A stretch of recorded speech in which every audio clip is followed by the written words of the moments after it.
that the appropriate use of LSD can open many important doors. Unfortunately, many nations have outlawed LSD and similar substances. I'm ashamed to confess that the United States, supposedly the home of freedom, has been the major factor in outlawing these precious materials. But there are places in the world where these restrictions do not exist. And hopefully, as current research produces favorable results, the day will come when appropriate applications will be permissible. In preparation for this time, let's look at established procedures which can accomplish worthwhile results.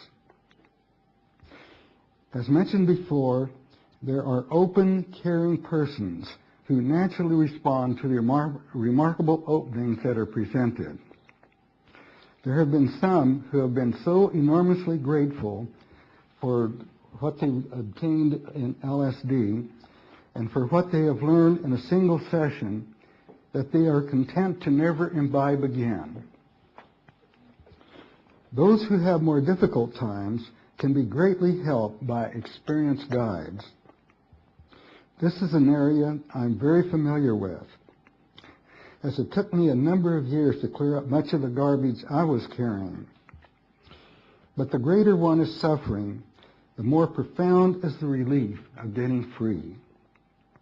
Those who have the hardest time are those who have powerfully repressed material which the famous psychiatrist Carl Jung named the shadow.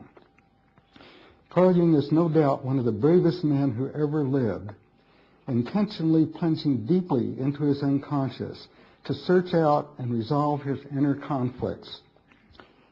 Shadow material can be very painful. The greatest sources of pain come from mistreatment, particularly at a young age, where comprehension is not yet developed. Fear, pain, neglect, accidents, forced restrictions are all sources of such discomfort that our psyche buries these feelings deep into the unconscious. A good psychedelic experience can open us to these restricted levels and permit discharging these uncomfortable feelings. In addition, there can be feelings of joy as we contact our true center. There can also be an enormous relief of energy and well-being, as it takes a lot of energy to hold down the miserable unconscious feelings. My own experience is that as you clear up repressed material, which provides great relief, you then encounter deeper, more difficult layers. It can get so hurtful that many desire to go no further. On the other hand, complete freedom is won only by penetrating completely to the root of the discomfort. Fortunately, there are three powerful aids that can help gain resolution. The first is, as you sink deeper and deeper into your inner self, you are encountering your true being. The joy this provides makes it easier to confront the painful material. Another help is suggested by Leo Zeff, one of the world's outstanding psychedelic therapists, interviewed in my book, The Secret Chief Revealed. Leo tells us that if we can stop resisting and let go to the flow, the discomfort lessens, making it easier to reach complete release. This can end up with profound peace and joy. A third helper is achieved by accomplished meditators who learn to withdraw into their true center, and from this viewpoint, look out into the spaces where the painful material is present. In the comfort of the inner self, they can observe the uncomfortable material as being on the outside and consequently not deeply felt. From this viewpoint, it is possible to identify the pain and find a way to resolve it. Each encounter with LSD or other similar useful substances as created by Alexander Shulgin should be carefully reviewed. It is extremely important that valuable discoveries which have been revealed are immediately put into effect. Those who have available access to LSD, for example, often neglect taking this step, as if one falls back, it is easy to repeat the experience. I personally fell into this trap myself. As I failed to put indicated action into practice, I could feel myself regressing and would consequently imbibe again. After a while, I felt this constant going up and down very trying. It then became crystal clear that I was not using these valuable substances properly. It is essential to put into action what we have learned. Otherwise, our inner self can get discouraged and depression can follow. An excellent way to ensure that we take full advantage of what we learn is to develop a good meditation practice. Many people find it difficult to follow this approach. They are busy persons working for a living, and in the beginning, nothing rewarding seems to develop. When you start taking up meditation, people get bored because nothing is happening. Here is where intention comes into the picture. With dedicated intention, one sticks to the practice until results begin to occur. Having access to LSD at appropriate times can provide openings that considerably enhance the progress of mastering meditation. I think it is enormously worthwhile to find a good meditation teacher who is skilled enough to teach essential techniques and properly monitor you on your journey. Excellent advice can come from the books by the Dalai Lama, Thich Nhat Hanh, Pema Chodron, Eckhart Tolle, and my own teacher, Alan Wallace. It is often difficult to get started with meditation, but once you begin to make contact with your deep self, you begin to feel more peaceful, and that something worthwhile is happening. Staying with it, one begins to find deeper relaxation, then more mental stability, and then finally, clarity.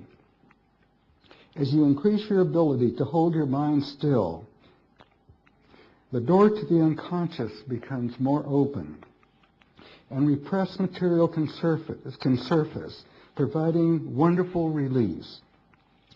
You then generate more energy, as it takes energy to hold down repressions.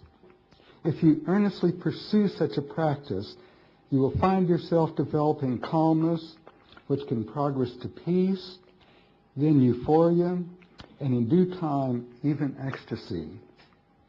And all of this can, at appropriate times, enhance psychedelic explorations, which can further deepen your meditation practice.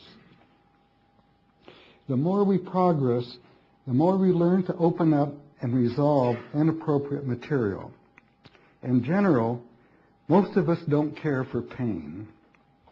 But I have learned that pain is an excellent teacher. I'll admit that this requires real intention. But one learns that the relief, freedom, and greater awareness makes one grateful for mustering the will which brings such great relief. So I consider it very worthwhile to learn to sit with one's pain and stay with it until the source arises to consciousness, which is a great revelation. Then it can be dealt with. Once you know what it is and where it came from, then it's easy to deal with it. This technique is well described in chapter 6 in Eckhart Tolle's book, The Power of Now. It's well worth reading. One morning, a couple years ago, I was sitting on the sofa, letting my mind rest in its natural state, when I became aware of a great discomfort in my abdomen. In the past, I would have tried to draw away from this feeling, but now I knew to put my intention directly on it and hold my full attention there. All of a sudden, a sequence of events began to flow through me. The result was a much greater understanding of how things work. As the discomfort rose, I became agitated and began to look for the source of the misery. Then it struck me right between the eyes. My very clever ego began searching and searching to find the cause of the difficulty. But as soon as I did this, it became crystal clear. The pain is the result of separating from a person, from an animal, from a place. Suddenly I recognized my ego was deliberately searching to find the cause of the discomfort. It seemed imperative to find someone or something on which to place the blame. Then with an enormous impact, I realized that this created further separation, which produced even more pain. So the very clever ego searches even further, which creates more separation and more pain. It became quite clear how much pain and suffering is being created around the world, particularly for those persons who feel their own God is the only true God, and it's perfectly all right to kill those who support different religions. How is that for separation? Will there ever be any end to their agony as they keep creating more and more the very cause of their own pain? For the truth is, we are all one. So when we separate ourselves, we break our connection. And breaking this connection results in pain, even if we're unwilling to acknowledge it. Recently, I was blessed to experience a further element to help open the doors of realization. My very good friend, Sasha Shulgin, in years past, observed me struggle through some of the uncomfortable situations I often found in myself. He would ask me, "Are you above the line or below the line?" Often I was too uncomfortable to reply to him. I finally discovered that being above the line was a great deal more satisfying than being below the line. And more important, I began to understand ways to stay there. I spent quite a bit of time in meditation simply being still and observing. This is often quite satisfying, but in some ways it seemed there were things I was missing. Heavy feelings would return. The wonderful states of clarity would fade away. There seemed no way to maintain this above the line space. Then it came to me that I was not producing enough intention. It was important to focus more clearly, carefully avoiding grasping, but somehow applying purpose without straining. Then the higher levels of consciousness began to appear. Sitting on the deck of my house, looking up at the high mountains of the Sierra Nevada, and looking above the mountaintops to the crystal clear blue of the sky, I was filled with the awe and beauty of that very alive heaven. It becomes more clear all the time that there is no end to consciousness. It will expand and expand and expand, leading us to new heights, new realizations, new incredible bliss. It is patiently waiting for us to apply the necessary intention. Since 1965, I've learned that psychedelic substances were the most powerful learning tools available to mankind. Complex, powerful, they're easily misused and abused. Yet for the sincere seeker, armed with honesty, courage, and an unquenchable thirst for self-discovery, I know of no other means that can so readily provide self-understanding and the ultimate nature of reality, nor that can so readily reveal the source of most of the difficulties of the human race and the most appropriate path to their resolution.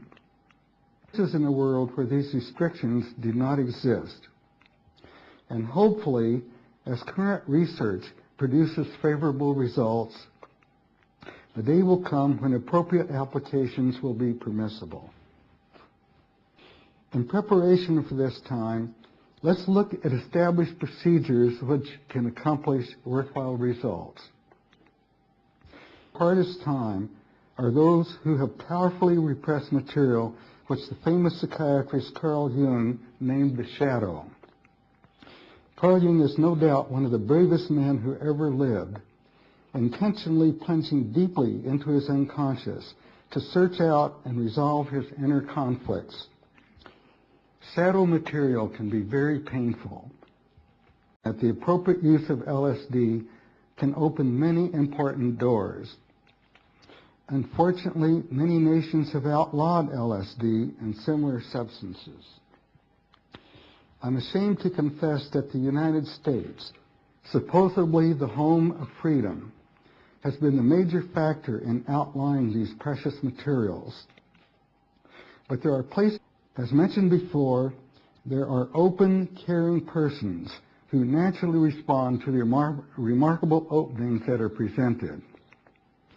There have been some who have been so enormously grateful for what they obtained in LSD and for what they have learned in a single session that they are content to never imbibe again. Those who have more difficult times can be greatly helped by experienced guides.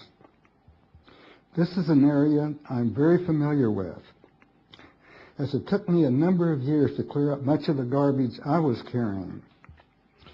But the greater one is suffering, the more profound is the relief of getting free. Those who have a